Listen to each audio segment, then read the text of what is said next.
Right, so it's the moment of truth. We're going to see if it works. Got my trusty dad here who's helped with a lot of the build. So say hi, Dad. Hi, because you've been hidden in all of this build. So some of the fabrication my dad's helped on and helped with quite a few bits and pieces with this rebuild. So thanks, Dad. And we're going to give it a go. We're going to turn the key over. Let's get going.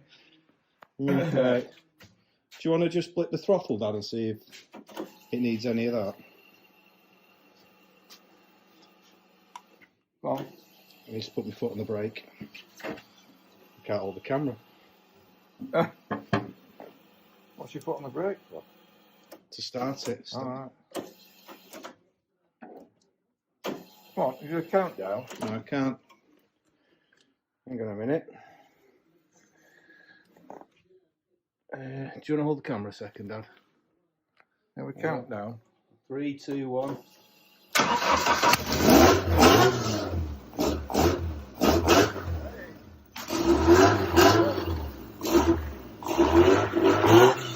Alright, no cooling. Turn it off.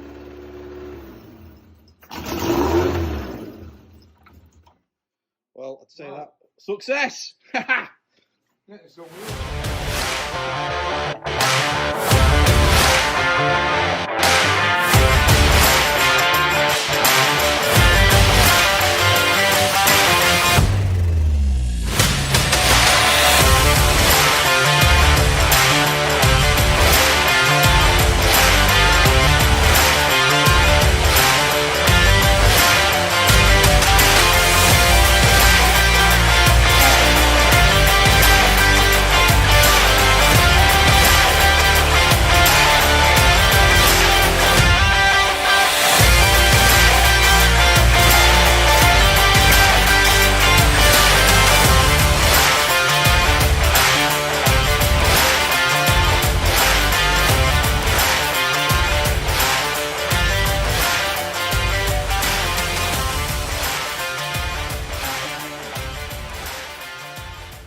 You know what it's time for.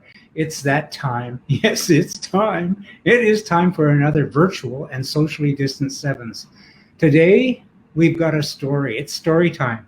And I'm just going to, my preamble for this is basically to say that everyone knows that basically I am basically seven spotting 24/7. I search the internet high and low. It's been my mission to bring the world of sevens together in my own small way.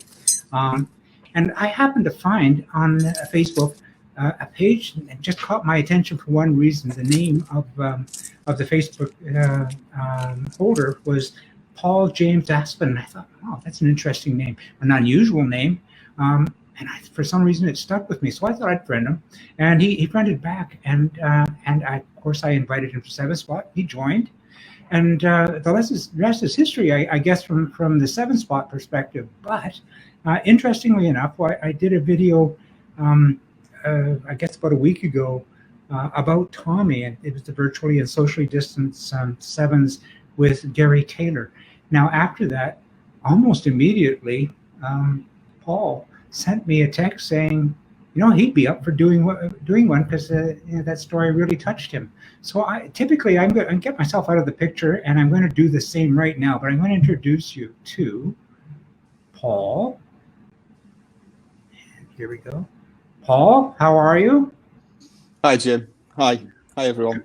Good. I'm going to ask you a quick couple of questions. It says on your website that you're from Bromley, and is that Midlands? No, I'm actually from a northern town in England called Rochdale. Oh, sorry, Rochdale. Yeah, okay. Yeah, from Rochdale. A lot of people know Rochdale. It's quite a deprived area in the UK actually. Oh, so is it really? It tends to be on the news for all the wrong reasons. Okay, we'll leave it at that. Yeah. I have never been to Great Britain, so I am outside the loop. And I just looked at on your Facebook page and I saw Rochdale and thought, that's interesting. The name sounds familiar, but I don't know an awful lot about it. But you are sitting in front of a wonderful Westfield, and it's an interesting story that you told me. And it's kind of touched me too, because my story is that I built my seven with my two boys, and that was a wonderful experience. But you've gone one step further. You've brought in three generations. You've got your son and your dad. Yeah, it's quite interesting actually, because many years ago I used to do an awful lot with my father. My dad was a great influence in my life in terms of engineering, understanding how things worked.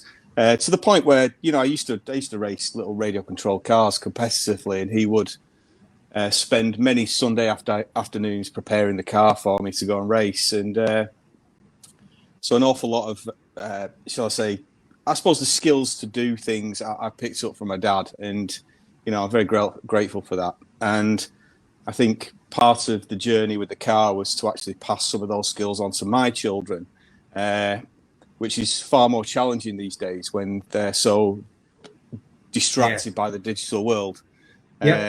So it's kind of to say, look, you know, we can do this, guys, and we can actually make something. We don't have to virtually experience these things. We can actually make them happen. Wow, and that was awesome. Now I know that I've put the caption attached to this video is saved from the crusher, and it's partially true because you found a sorry and nearly crushed Westfield. Can you tell us about how this wonderful 7 you've got came to be? Yeah, so for many years I've always wanted to build a kit car, mainly to spend more time with my dad, like we used to as I was a teenager, and obviously for the children.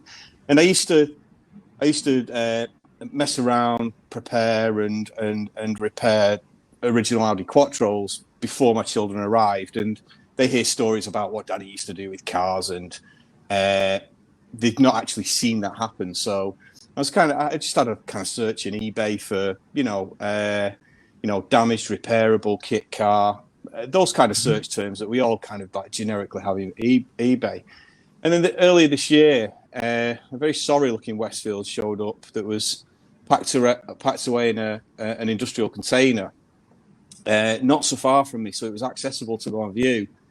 And I knew it had some significant damage, but I thought, you know, the car's talking to me, and I thought I'd go and take a look. So I clambered through a very mucky scrapyard into a container and looked at this vehicle, and yeah, it was damaged. It was it's seriously damaged. It wasn't something that you could weld back together. Mm-hmm. But actually, on closer inspection, there were the various bits on the car that I recognised. I thought, actually, there's some nice parts on this car. So if I take a punt on the car and try and save the car, if it turns out that it can't be saved, then it wouldn't be too much of a loss in a way. And actually, on the bright side, if I could repair the car or bring it back to the road, then that would be brilliant because it lives on. So I made an offer on the car, and that was accepted, and brought it back home. And then the Westfield journey began, really, because I knew about Westfields before that, but not in much detail. So my immediate reaction was to start listing all the parts that I'd need. And one of the parts in particular that was needed was the right rear hub, which is one of the original kind of Sierra type hubs. I was just going to get to that point. Yeah. So this is where the journey really starts, because I don't think it's very hard to do these things alone, and it's very hard. You obviously need advice, and I knew from past experience that probably a forum would be a good place to look for the parts. So my first Google search was for this hub, and a post came up on the Westfield Sports Car Club forum, and I started to read the advert for the parts. And I actually thought my computer had been hacked at the time, because I was reading a post written by myself, because the name of the author of the post was Paul Aspden. And for those that don't know, really, the Aspden name's quite rare. It's not something you'd readily find in a phone book. But to find someone who had the same name as myself and had the part, the very specific part that I was looking for. We're not talking about a part for a Citroen here, and they actually had that for sale. It was the strangest experience, and this took me on a very rapid journey of phoning my namesake, Paul Aspden, and we'll get onto him in a bit. And he kindly said, "Yeah, I've got the part, no problem." We had a big chuckle and a big laugh over the fact that we found people with the same name despite searching for years. And that started me on a very rapid journey of connections to get all the parts that I needed for the vehicle to repair it. And I think that probably took, in total, probably about 96 hours in total to cover most of the significant parts of the vehicle that needed to be replaced. And that included chassis and bodywork as well. Wow. And that, well, I think I was very lucky to find someone as well connected as Paul, who put me in touch with some other people, some names that people recognise, like Ashley Redknott and a chap called Mike Ellis over in Ellesmere Port. And they had pretty much everything that I needed to repair the car and get it back to what we see today. That involved stripping the old vehicle, replacing the chassis, and complete rebuild, which, and without that particular moment in time, I think, without finding that post from Paul Aspden, I might have been very deflated at that point, and the car may well have been broken at that point. And I think it was a very fortuitous set of circumstances that happened in quick succession, and just having the confidence to, take a punt on the vehicle as well.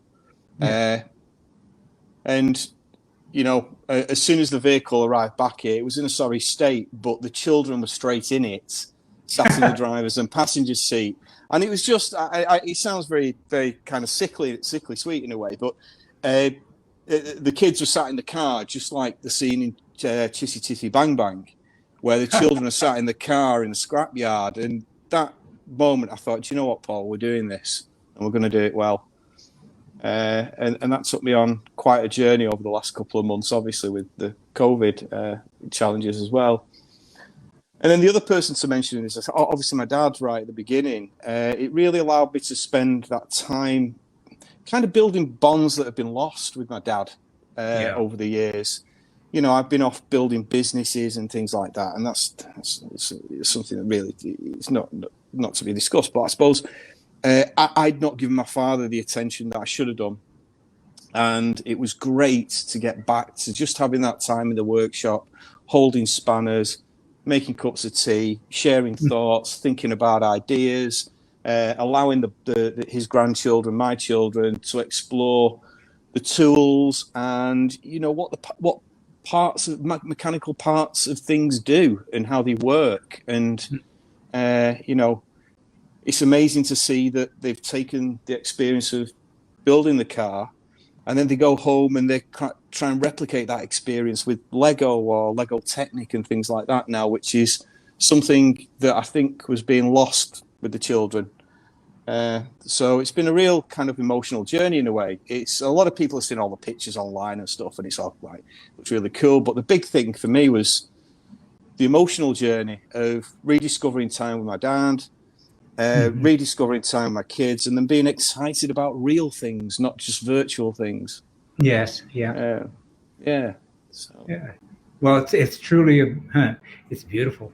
It's beautiful. You've done a wonderful job. I can see that you've got a little ways to go, but it looks sensational.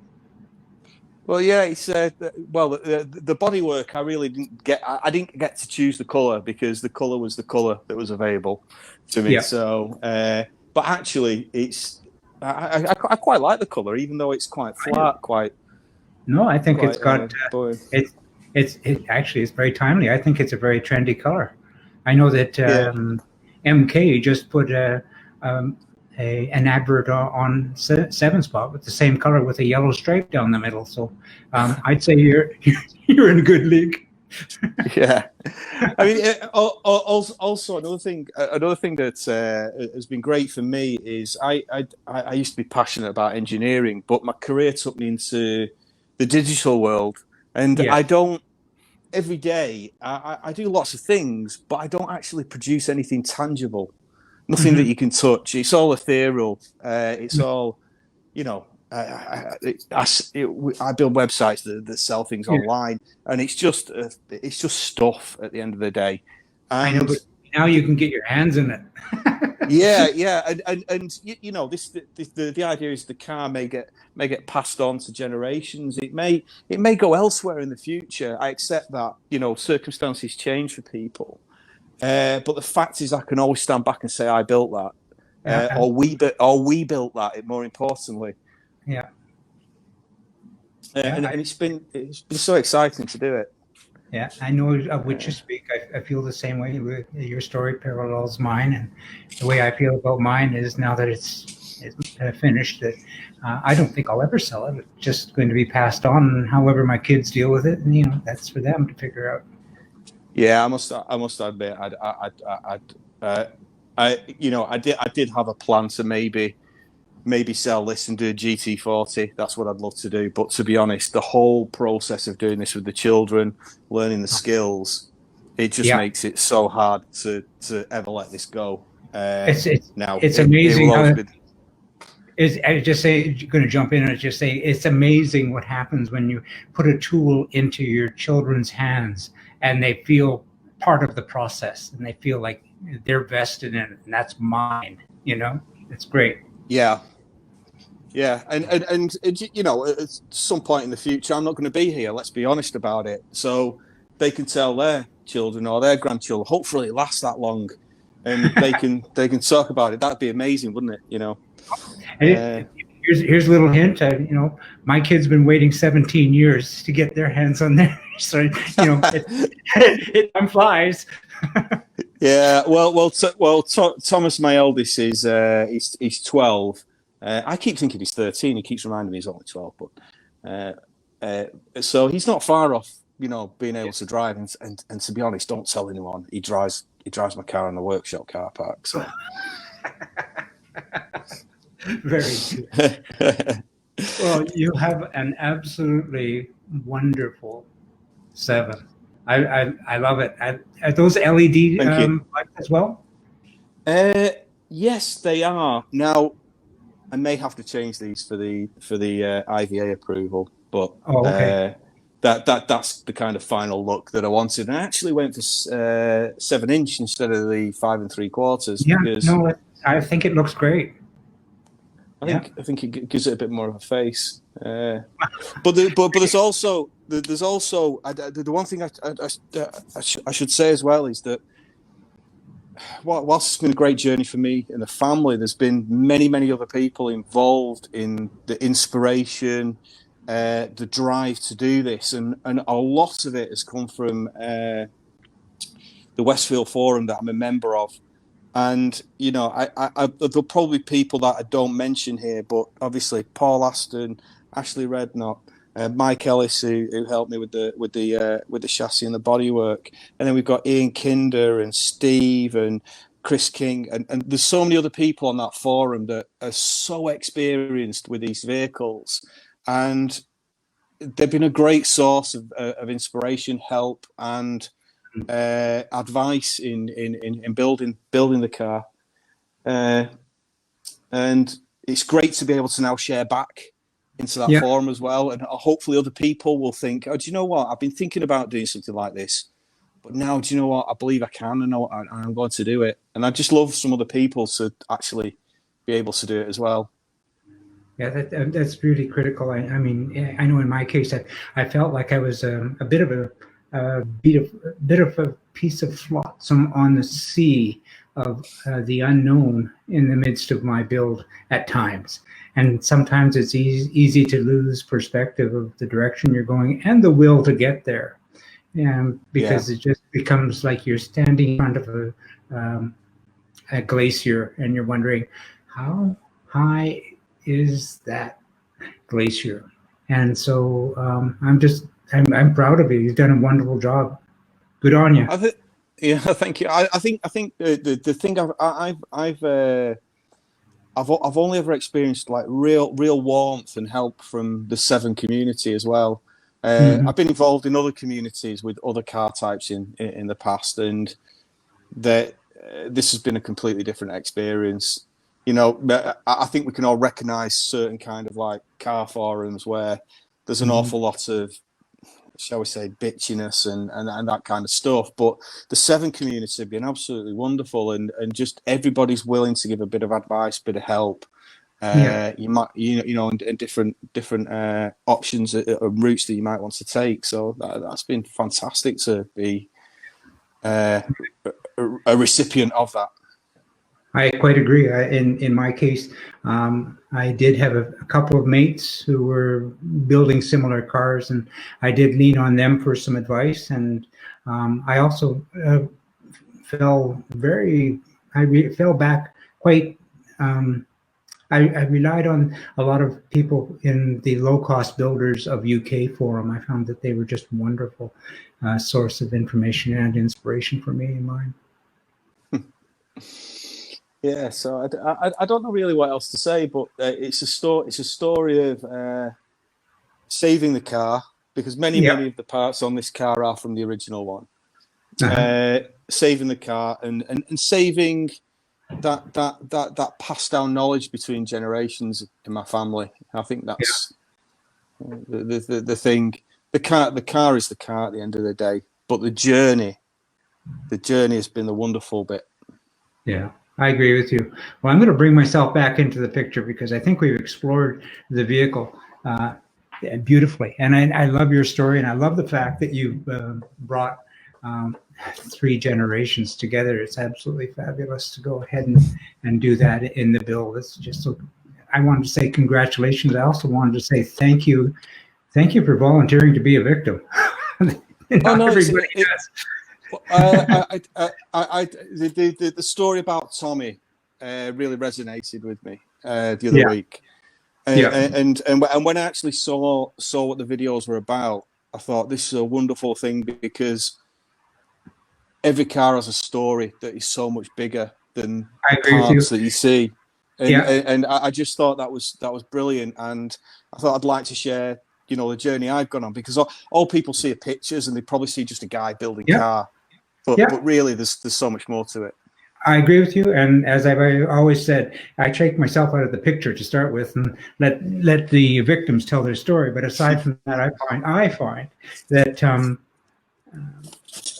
we are the Seven is the medium that helps us tell our life story. And in my case, it was a situation where I wanted to do something with my kids, and very similar for you, and for Gary, who's actually on the screen behind us, it was honorarium. And it was just like, these are the stories, and this is the reason why I love Seven Spot, and I'm going to continue to invite more people to please volunteer, because we all need to hear each other's story. Yeah, please do, because I love watching these stories now. It's fantastic. Okay, great. Well, I'm going to say thank you again. And I'm going to look forward to seeing more pictures of your build as it becomes more complete.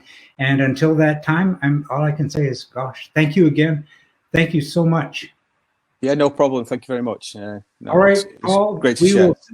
We will see you at Seven Spot, and have yourself a great evening. Okay, thanks. Cheers. Bye. Bye-bye.